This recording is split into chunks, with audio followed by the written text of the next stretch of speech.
well, good morning, everyone. Thank you for being here. Special thanks to Richard and the Center for hosting us. A lot of us were just here, was that 2 weeks ago? Yeah, 10 days yes, ago? it was. I'm sorry. Whenever that was. Pride celebration. There's a lot So happening. that was 2 weeks. But a lot of us were here not too long Yeah, ago, wet day. with an even wetter day, but a joyous day. Yes, it was. So thank you again for hosting us. Thank you to everybody, and particularly colleagues from the press that are here to cover this.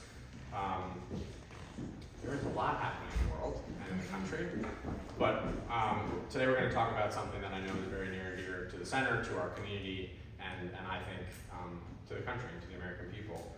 And I'll introduce and invite up colleagues with me, so I'll skip that step for purposes of speed this morning. And Senator Michelle Hinchy's on her way. She's going to probably come in live, hot, and join us as well, right, fresh out of the car. So just a few opening remarks from me.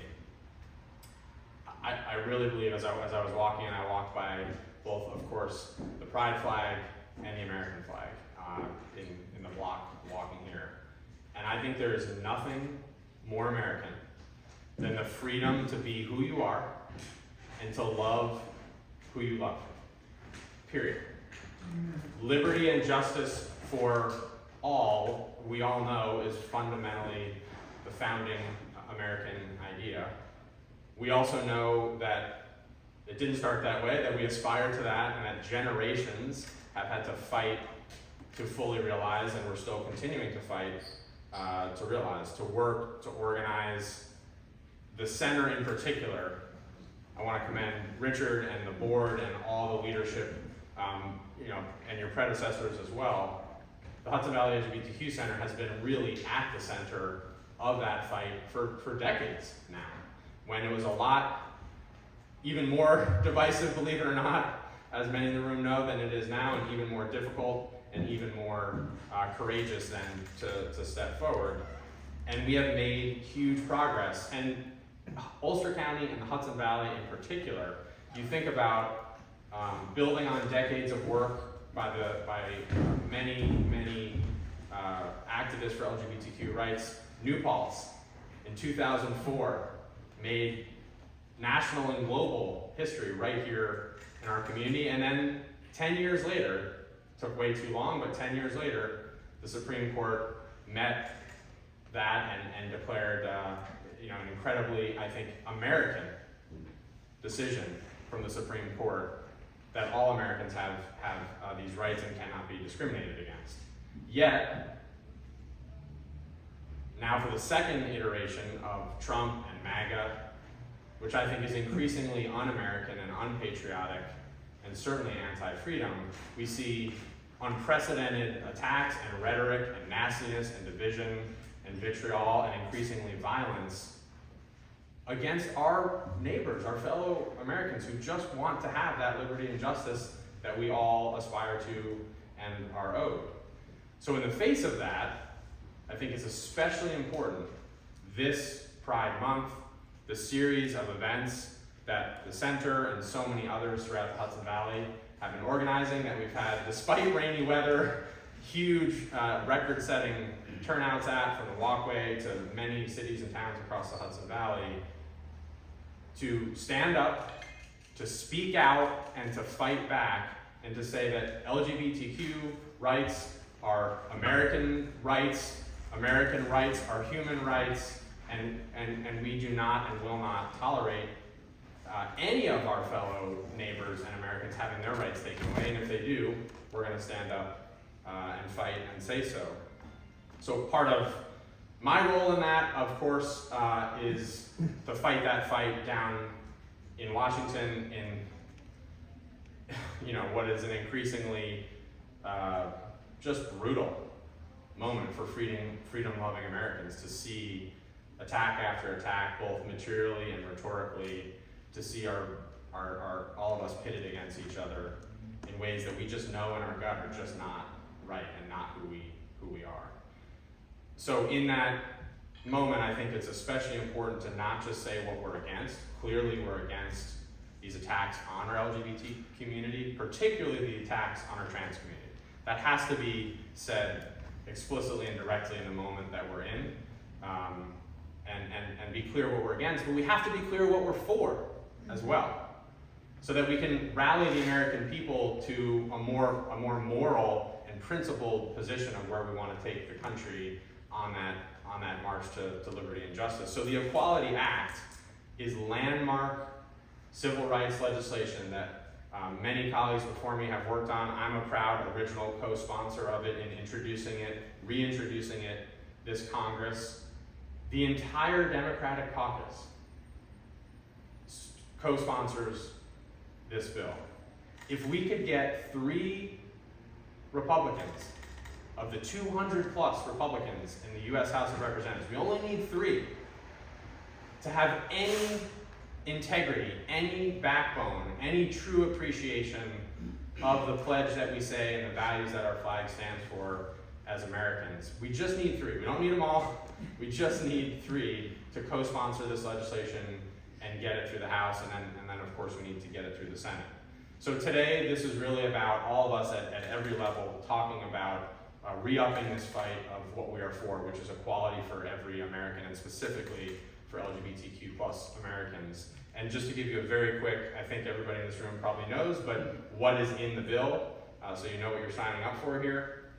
It's explicitly built on the precedent of the civil rights movement in advocating for many others. It's about prohibiting discrimination against LGBTQ Americans in critical places of their lives, both personally and professionally. Employment, housing, public accommodation, education, federally funded programs, credit, jury service, and many other things. Just think, let's just actually think about jury service for a second and what that means.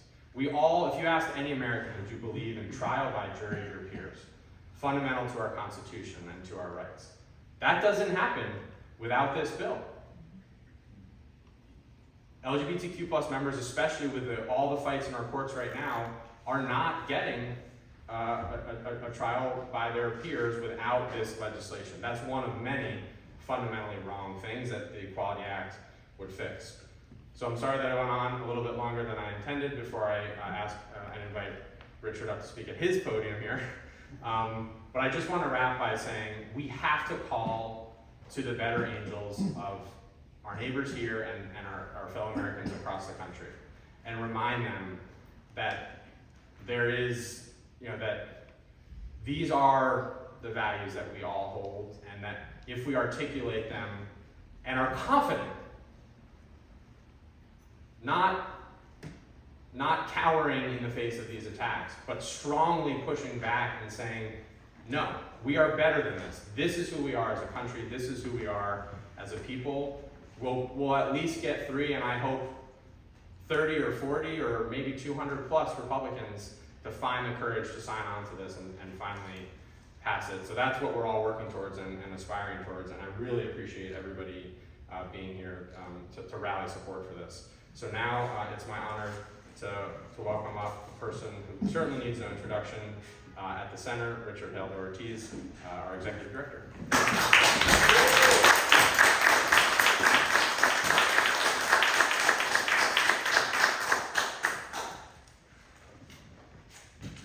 You can see that Pat and I are at different heights. I think I'm good. You're just as tall, Richard. Thank you, Lucy. Thank you. We live in challenging and confusing times for our community. On one hand, this month, Pride Month, we're celebrating the joy that comes with one's freedom to be who they are and to live freely and openly. And then on the other hand, there is a tide, which at moments feels like a tsunami, that seeks to erase LGBTQ plus individuals and force our community back into the closet. It's part of a wider effort to do this with all minorities. We see that today in policies against our community, in actions seeking to diminish people of African American descent and our American history that really includes and embraces their struggle and their contribution. And most importantly, and right around us, all around us, we see what this administration is doing to immigrants right now as we speak. And this happens in a context, we're here to talk about this act in our community, but all of this affecting not just us, but other minorities is happening. And it's why the reintroduction of this act, the Equality Act, is so important. We know that the path is long. We also know that we have to continue to advance what is right and just into our national narrative, because the narrative is being captured right now. And we have to do things like this to turn that narrative back around.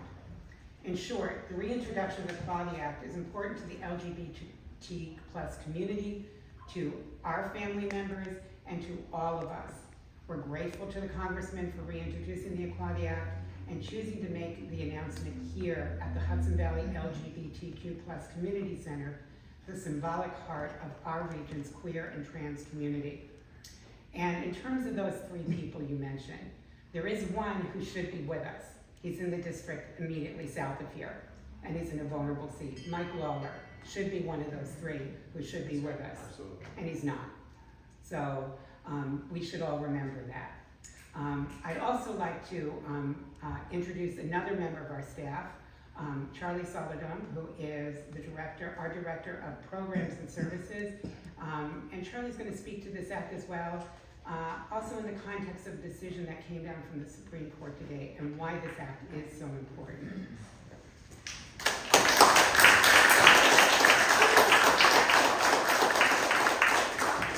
Good thing Richard and I are the same height. I maybe we did talk, but it's all good. I'd like to thank Congressman Ryan for his commitment to the protection of the LGBTQ+ community under the proposed Equality Act.